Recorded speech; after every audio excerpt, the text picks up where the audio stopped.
Boa noite a todos. Pessoal, mais 5 minutinhos a gente vai dar início, tá bom?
Boa noite a todos.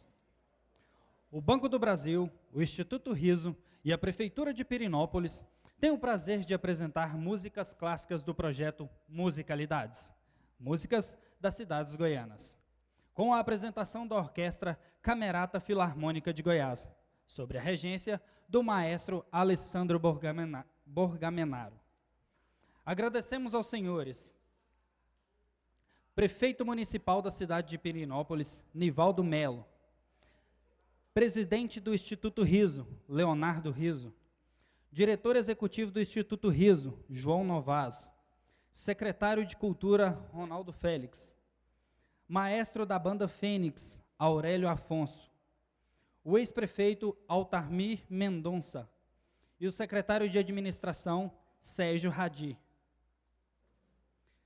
Neste momento, convido para fazer o uso da palavra o senhor João Novas, diretor executivo do Instituto Riso.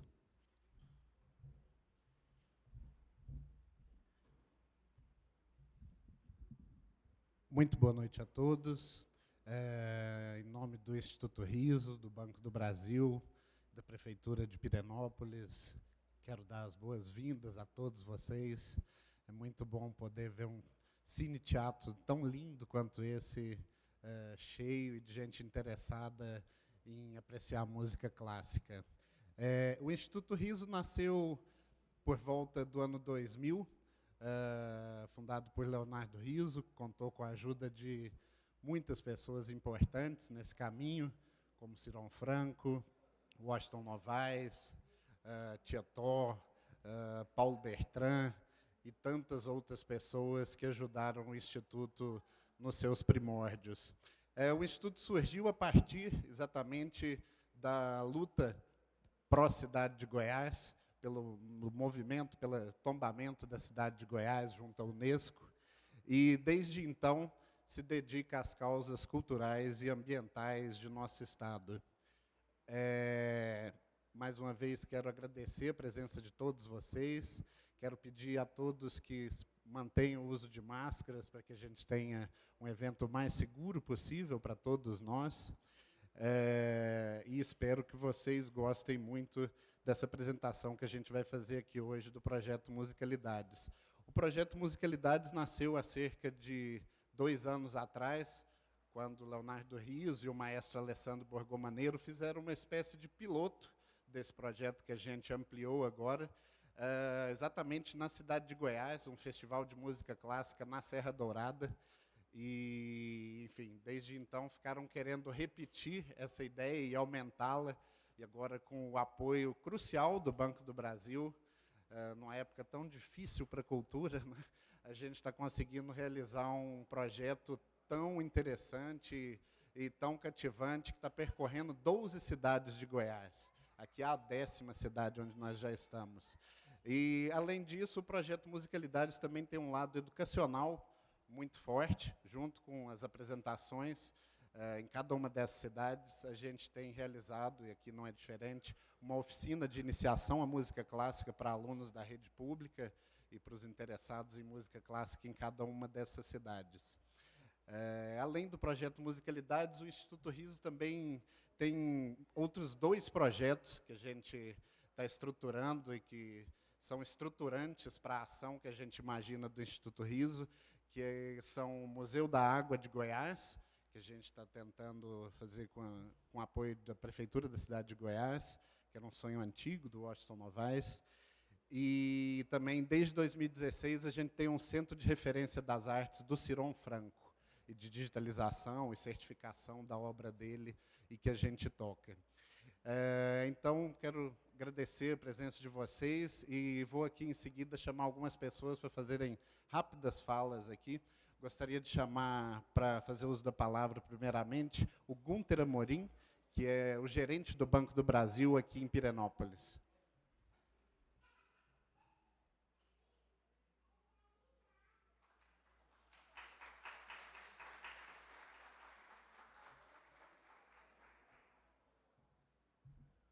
Boa noite, senhoras e senhores. É um prazer estar aqui, representando o Banco do Brasil, né, que é o apoiador desse projeto belíssimo. Parabéns ao Instituto Riso projeto lindo que tem percorrido o nosso estado. Tem percorrido, obrigado, Estevão. Com licença. Então, tem percorrido o nosso estado, e por ser algo que envolve cultura, não poderia ficar de fora a nossa belíssima cidade de Pirenópolis. Então, é um prazer, agradeço a oportunidade, parabéns ao Instituto, Banco Brasil também, a Prefeitura de Pirenópolis, que permitiu estar aqui também, e desejo um bom evento a todos, um espetáculo.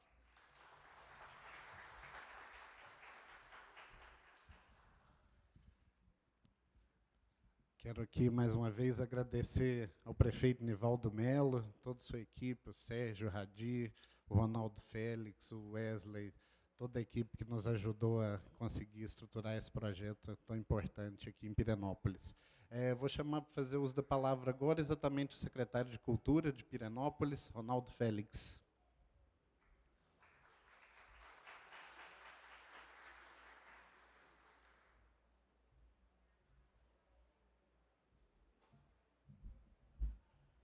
Boa noite a todos. Em nome do prefeito Nivaldo Mello e de toda a equipe, nós queremos desejar que todos sejam bem-vindos ao Cine Pirineus e queremos, em primeiro lugar, agradecer ao Instituto Riso, em nome do seu presidente, o Leonardo, por trazer para Pirenópolis esse projeto tão importante e tão bonito. Pirenópolis, que é considerado o berço da cultura goiana, nós sempre fomentamos as artes, a música, a literatura, então, fomentando mesmo a cultura. Então, um projeto como esse, acontecendo aqui, para nós é muito importante. Durante essa semana, no hall de entrada do Cine Pirineus, nós divulgamos a exposição em comemoração aos 100 anos da Semana de Arte Moderna de 1922, em São Paulo. Uma pequena exposição simplesinha, mas valorizando os artistas pirenopolinos. A Semana de Arte Moderna, lá em 1922, ela veio com essa mensagem, né? A antropofagia, eles queriam ali estar engolindo tudo aquilo que nós consumíamos de fora e está suscitando as artes brasileiras. Então, nós quisemos aqui também, né, suscitar esses nossos artistas pirenopolinos. É claro que são apenas alguns, né? Temos muitos artistas nessa terra. Então, colocamos ali aqueles quadros do Sérgio Pompeu, Mara Velvet e Clemente Maciel, esqueci de um, perdão, que é o Claudimar, isso mesmo. E trouxemos os alunos das escolas aqui para visitar, conhecer um pouquinho dos artistas pirenopolinos, e aqui dentro eles assistiam um filme bem didático, um documentário, contando a história da Semana de Arte de 22. Então, esse momento aqui do Musicalidades em Pirenópolis coroa essa exposição e completa essa celebração dos 100 anos da Semana de 22. Então, queria agradecer mais uma vez e dizer a todos que sejam bem-vindos ao Cine Pirineus.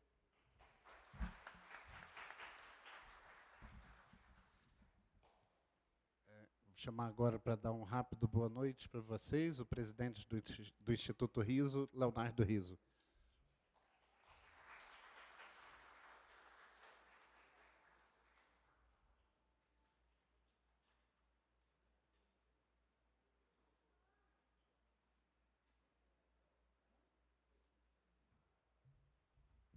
Boa noite. Queria agradecer ao prefeito pela hospitalidade. Queria agradecer meu sogro que está aqui, Altamir Mendonça, meu tio, Tassi Brandão, minha sogra. Em nome de todos os pirenopolinos, eu quero dar boa noite. Vou contar uma historinha rapidinha do Instituto Riso e da afinidade que nós temos com essa cidade. Eu nasci na cidade de Goiás, trabalhei dos 6 aos 12 anos, 13 anos como lobinho, servi uma garota chamada Cora Coralina, que ela já tinha uma idade avançada. Aos 14 fui para a capital, trabalhar numa imobiliária. Aos 18 anos e meio eu já achava que tinha uma graninha e quis ser ator em Hollywood. Fui para os Estados Unidos. Verdade. Não deu certo, porque escolhi uma boa escola, mas os meus concorrentes que antecederam a mim nessa escola eram muito bons. Roberto De Niro, El Pacino, Dustin Hoffman e alguns atores aí consagrados. E eu realmente não conseguia. Mas foi legal, porque isso foi em 74, 75. Eu vi o Texas, de uma certa forma, crescer rapidamente, me encantei com aquilo, trabalhava no mercado imobiliário. Falei, bom, já que não sou ator, eu vou virar empresário. Voltei, montei a empresa com 20 anos. E lá se passaram 40 anos. A empresa é um sucesso, graças a Deus. E eu passei, nesses últimos 20 anos, constituindo o Instituto, logo depois que nós tornamos Patrimônio da Humanidade, e fiz uma promessa para mim mesmo, que aos 65 anos eu aposentaria do Instituto Riso, da empresa, e me dedicaria tão somente ao Instituto Riso. E assim estou fazendo nesse último ano. E esse projeto Musicalidades leva essa aproximação entre as cidades irmãs. A minha cidade, que começou, Musicalidades, eu não vejo atrações interessantes na minha cidade que não possam ser estendidas para Pirinópolis, Jaraguá, Goianésia, enfim, fazemos um circuito cultural no nosso estado. E esse é meu propósito como presidente do Instituto Riso, levar a cultura, resgatar a cultura local, as tradições. Uma cidade dessa que produziu uma senhora como a Dona Ita, como o senhor Laor, que tanto difundiu a música nessa cidade, que a gente tem um carinho muito grande. Então, quero agradecer imensamente a vocês por estarem aqui hoje. E vou dizer que vocês vão ser agraciados por um espetáculo que não deixa a desejar a qualquer lugar do mundo.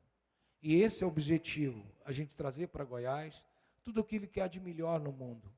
Afinal, nosso propósito é fazer do nosso estado um exemplo de estado para a nossa nação, preservando a nossa cultura, preservando o nosso meio ambiente e fazendo com que o cidadão tenha voz. E assim vamos caminhar.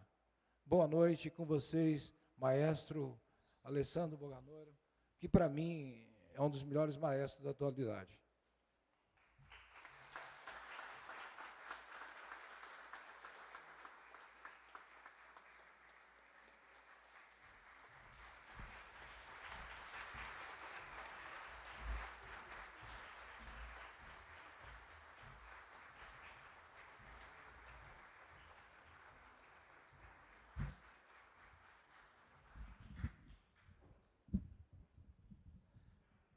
Boa noite a todos, é um grande prazer estar aqui nessa linda cidade de Pirinópolis para tocar esse concerto para vocês, que, como foi dito aqui, faz parte justamente desse programa, projeto Musicalidades, que a gente está passeando pelo estado, pelos 4 cantos do estado de Goiás, levando música, compositores lindos e um pouco da história da música erudita através da Camerata Filarmônica de Goiás.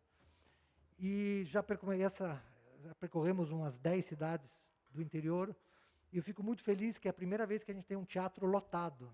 E isso, para nós, é uma alegria poder tocar um teatro lotado, e uma coisa rara em períodos de pós-pandemia. Então, agradeço demais a presença de todos vocês. Nós preparamos um programa muito especial para mostrar um pouco a história da música, com vários compositores e várias obras, algumas delas muito conhecidas, do repertório para essa formação de orquestra de câmara, de cordas, e algumas peças para violino solo e orquestra também. Nós vamos começar o concerto de hoje com uma obra do grande compositor do período clássico austríaco, que é Wolfgang Amadeus Mozart, nascido na Áustria, em Salzburg, 1756, teve uma vida relativamente curta, mas teve uma produção musical impressionante. E nós vamos tocar uma das obras mais conhecidas, que é a Pequena Serenata Noturna, em sol maior, que ele compôs, é uma serenata que ele compôs para um certo entretenimento musical da época, e é uma das obras mais conhecidas. Com certeza vocês vão ter já escutado esse tema alguma vez na vida de vocês. Então, com vocês, para começar o concerto de hoje, de Wolfgang Amadeus Mozart, Pequena Serenata Noturna.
Agora continuamos o concerto com uma atração especial e nós temos um solista especial que vai tocar com a gente.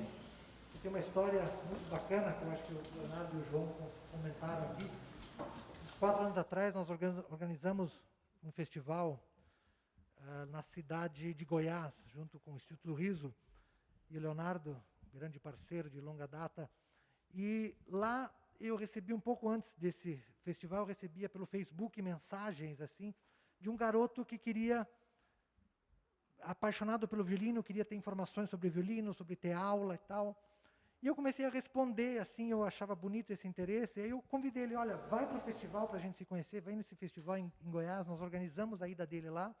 E era um garoto na época de 9 anos de idade, 9 para 10 anos de idade, apaixonado pelo violino como eu nunca vi, e uma vontade de aprender enorme. E lá começou justamente a ter aulas, organizamos um professor para ele, e ele acabou virando bolsista do Instituto Riso.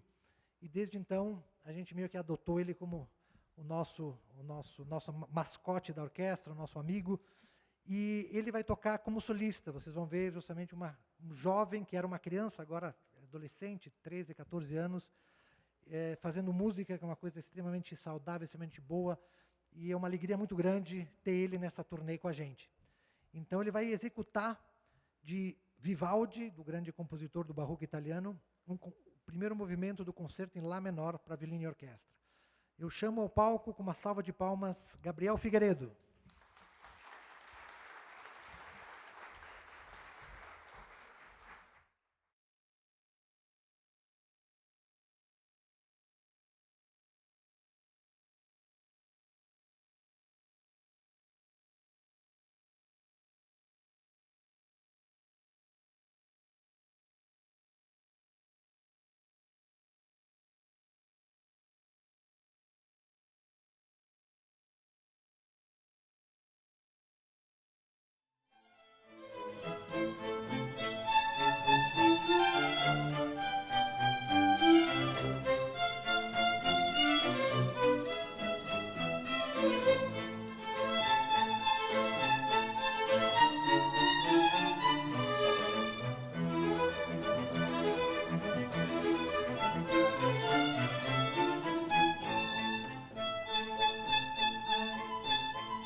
é bonito ver um jovem talentoso fazendo música, tocando violino. Muito bom. Nós seguimos o nosso concerto com um compositor alemão do mesmo período do Vivaldi, Johann Sebastian Bach, que compôs também um dos grandes compositores do Barroco, que influenciou a todos os compositores que vieram nas gerações seguintes. E ele tem uma vasta, viveu 75 anos, tem uma vasta de obras compostas para todos os tipos de grupos, de instrumentos, de orquestras, coros. E uma das obras lindas que ele compôs foi uma série de suítes para orquestra de cordas, com alguns sopros. E dentro dessas suítes tem um movimento, uma área da suíte em Ré maior, número 2, que é uma área linda, um tema assim, bem singelo, angelical, muito conhecido, que eu imagino que vocês também devem já ter escutado. E é a obra que nós vamos tocar agora, da suíte número 2 em Ré maior, de Bach, área.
Como toda orquestra brasileira, que nós somos, morando no Brasil, eu acho que é muito importante para todos nós músicos brasileiros de valorizar a música brasileira e tocar muito a música brasileira, que tem obras lindíssimas de grandes compositores que compuseram para todos os tipos de instrumento, inclusive para um grupo como o nosso. E um dos maiores expoentes, um dos maiores nomes da música erudita brasileira como compositor é justamente Heitor Villa-Lobos. nasceu no Rio de Janeiro em 1887 e faleceu na mesma cidade em 1954.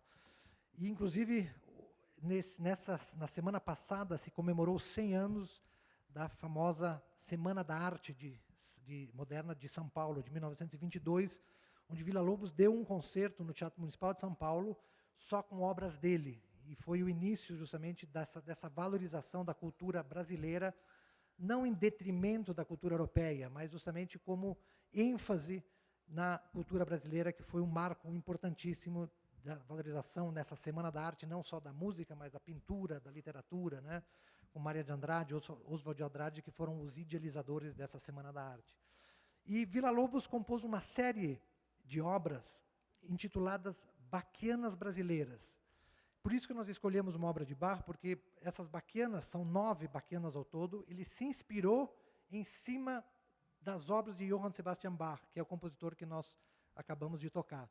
Ele se inspirou na forma e na harmonia, mas trouxe elementos brasileiros, trouxe elementos tanto rítmicos quanto melódicos e tanto harmônicos da música brasileira dentro dessas baquianas, desse grupo de obras que ele compôs. Nós vamos tocar o prelúdio da baquiana número 4, que é exatamente para essa formação de orquestra de cordas. Então, com vocês agora, do nosso grande e saudoso Heitor Villa-Lobos, Baquianas Brasileiras número 4, Prelúdio.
É linda essa obra de Villa-Lobos, né? Realmente mexe com a alma da gente, tanto quem toca, quem escuta, né? Nós seguimos o nosso concerto, agora vamos um pouco para trás na composição de novo, com um compositor que o nosso querido Gabriel tocou, Antônio Vivaldi. Vivaldi era conhecido como Padre Vermelho, porque ele era padre, morava em Veneza e tinha cabeleira ruiva, né? Então ele era conhecido, e ele tinha um temperamento muito intempestuoso, que era conhecido que ele podia parar uma missa no meio e corria para o estúdio dele, se ele tivesse uma inspiração de um tema, de uma composição, parava a missa e ia lá compor o que ele achava que tinha que ser composto. Então, e ele é um dos responsáveis da composição de um instrumento solista e orquestra. Ele compôs mais de 600 obras, e dessas 600 obras, tem 200 obras que são concertos para violino e orquestra. Dentro desses concertos para violino e orquestra, tem um grupo de 4 concertos que são os mais famosos, que eu acho que a maioria de vocês deve conhecer, que são as 4 estações de Vivaldi. Vivaldi compôs uma estação, um concerto de 3 movimentos para cada estação, onde ele retrata, com essa música descritiva, ele descreve coisas da natureza, como pássaros, como trovões, como ventos, e o frio no inverno, e por aí vai. Então, são as 4 estações retratadas assim. O que nós vamos tocar para vocês hoje, que é a estação mais famosa, que é a Primavera, e nós vamos tocar o primeiro movimento da Primavera de Vivaldi.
Continuando o nosso concerto, vamos tocar agora uma obra de um compositor que abriu o concerto de hoje, que é Wolfgang Amadeus Mozart.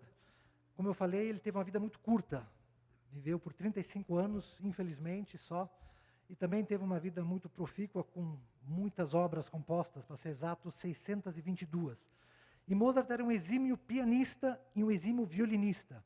Tocava os dois instrumentos com uma qualidade técnica impressionante. E ele compôs obras, 5 concertos para violino e orquestra, uma infinidade de 24 concertos para piano e orquestra, mas para violino e orquestra, em um verão de 1775, quando ele tinha 19 anos, ele compôs os 5 concertos para violino e orquestra e 3 peças avulsas, rondó, 2 rondós e um adágio. E são peças lindas justamente para essa formação. O que nós vamos tocar para vocês hoje à noite é o rondó em dó maior de Mozart, que vocês vão poder reparar, Mozart era um compositor principalmente operístico. Ele compôs muitas óperas, a primeira dela com 12 anos de idade. Então, vocês vão poder ver nessa peça, nesse rondó, vocês vão poder ver que o violino quase que imita uma cantora ou um cantor de ópera. São temas que o violino toca que parecem áreas de ópera. Então, com vocês, agora de Wolfgang Amadeus Mozart, rondó em dó maior para violino e orquestra.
Agora vamos mudar completamente de composição, e eu diria o que seria um filme sem a sua trilha sonora. Tem trilhas sonoras que ficaram mais famosas que os próprios filmes. E um dos grandes compositores de trilhas sonoras é o americano John Williams, que fez 90 anos, algumas semanas atrás, e continua ativo fazendo trilhas sonoras, e fez as trilhas sonoras talvez mais famosas do cinema americano, como Guerra nas Estrelas, Indiana Jones e tantos outros. E teve uma trilha sonora em especial que ele fez para essa formação com o violino solista, que é no filme A Lista de Schindler, que eu imagino que a maioria de vocês deve ter escutado, conhecer o filme, que retrata um dos grandes desastres e tragédias do século XX, que era a Segunda Guerra Mundial, mas que dentro dela tem uma pessoa, um alemão, que não corrobora das mesmas ideias que eram implantadas no nazismo, e começa a salvar a vida de milhares de judeus, subornando soldados nazistas e tal, colocando esses judeus para trabalhar na fábrica dele, e conseguiu salvar muitas vidas. E justamente esse filme retrata a vida do Oskar Schindler, que teve essa importância num momento trágico da nossa humanidade. E quem fez a trilha sonora foi justamente John Williams, e uma das cenas dessa trilha sonora é um tema que ele coloca justamente com um violino solo e uma orquestra acompanhando, que é um dos mais bonitos temas que tem, que eu imagino que vocês conhecem, muito melancólico, justamente pela história toda passada ali. Então, com vocês agora, de John Williams, A Lista de Schindler.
continuar, eu queria pedir para a pessoa da luz pudesse voltar com a luz que estava antes, porque não estão conseguindo enxergar direito os músicos de lá. Pudesse, João, acender a luz como estava antes, por favor. A gente agora segue no concerto com uma obra completamente diferente. A música é feita tanto para momentos tristes, momentos alegres, para casamentos, batizados, para música fúnebre, para enterros. Então, sempre a música funciona para todas as áreas.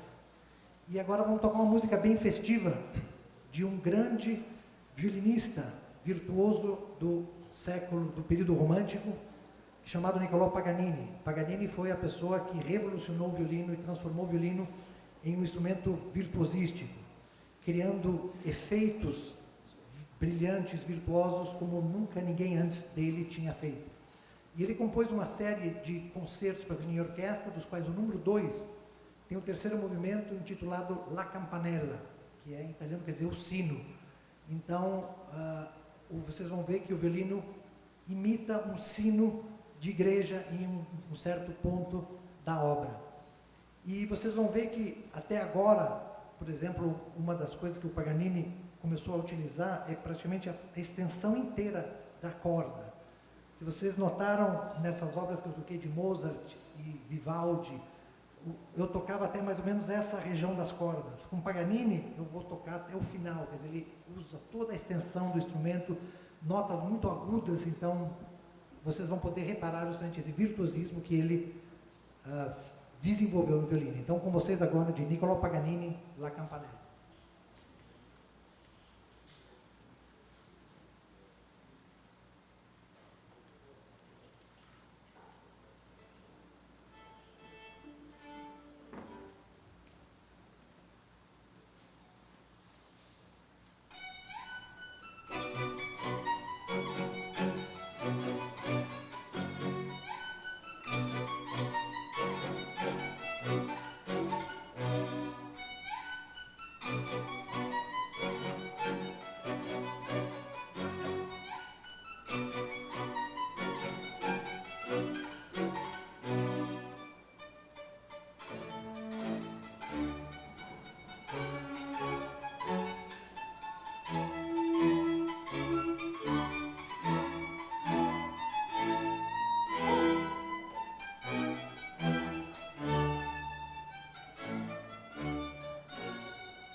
continuamos o concerto com um grande expoente... Ah, está cansado, tá certo. Um grande expoente do romantismo alemão. Johannes Brahms foi um dos grandes compositores alemão, nascido em Hamburgo, mas passou grande parte da vida dele em Viena. E é considerado o grande compositor romântico desse período, do final do século XIX. E ele teve muita influência, como na época era o Império Austro-Hungárico, a Áustria e a Hungria estavam juntos no mesmo império, então teve muita influência da música folclórica húngara. E Brahms teve contato com essa música e ele compôs uma série de danças húngaras, tanto para piano, que depois ele transcreveu para a orquestra. Nós vamos tocar para vocês a dança húngara número 5 e vocês vão poder claramente ver justamente essa influência dessa característica húngara nessa dança. Então, com vocês agora de Johannes Brahms, dança húngara número 5.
Agora voltamos a tocar uma obra de um grande compositor brasileiro.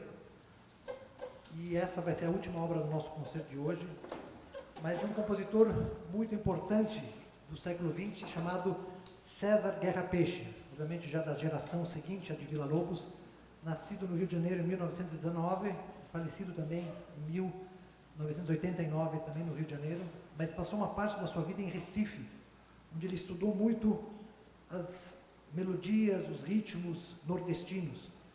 E ele fez parte da música armorial dos anos 70, que foi um projeto musical muito interessante que aconteceu no Nordeste, em Recife principalmente, nesse período.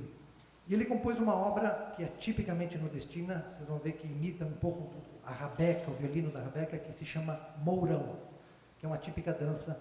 E da mesma forma como o Brahms, na música anterior que nós tocamos, foi influenciado por esse folclore húngaro, onde ele vivia, no Império Austro-Hungárico, aqui os grandes compositores brasileiros também foram todos influenciados pela música popular brasileira, que é riquíssima. Nós temos esse privilégio de ter uma das músicas populares mais ricas e mais interessantes do planeta, né? Então, com certeza, essa influência nacionalista em Guerra Peixe vai se evidenciar nessa obra. Então, para terminar o concerto, agradeço a presença de todos. Como é bom ver o público tão animado e tão lotado nesse teatro. Então, terminando o concerto de hoje com o Mourão de César Guerra Peixe.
Então vamos continuar nessa ideia nacionalista. É uma música de um compositor não tão conhecido, mas a música é muito conhecida. Vittorio Monti, Chardas, que é uma dança cigana.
chefe está pedindo mais uma, né? Então eu tenho que obedecer, né? Então, nós temos uma outra extra para vocês também, mostrando a união da música popular com a música erudita. Um compositor brasileiro chamado Edmundo Villani Cortes, que compôs um choro, justamente influenciado pelos choros do início do século, do Pixinguinha, Jacó do Bandolim, Ernesto Nazaré. Então, nós vamos tocar para vocês de Edmundo Villani Cortes, Choro.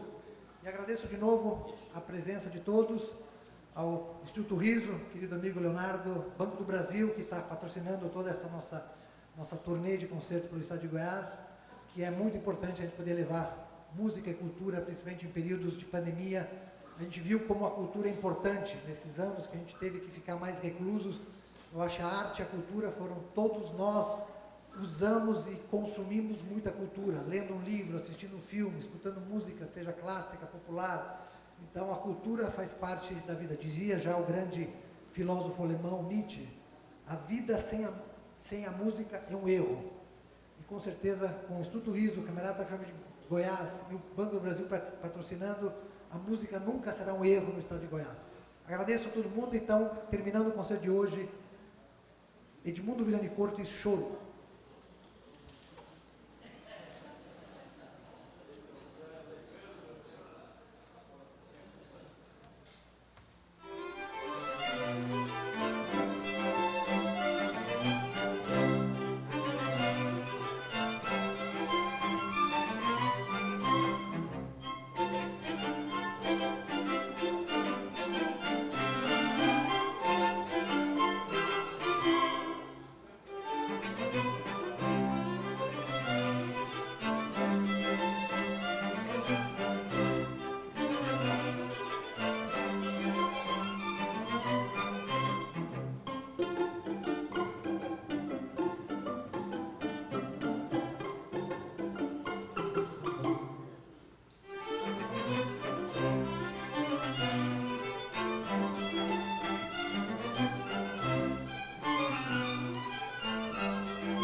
Em nome do Banco do Brasil, do Instituto Riso, da Prefeitura de Pirenópolis, através de sua Secretaria de Cultura, gostaríamos de agradecer mais uma vez a presença de todos vocês, pedir que aqueles que puderem nos sigam lá nas redes sociais, @risoinstituto, e apoiem as nossas causas ambientais e culturais. Muito boa noite, obrigado a todos.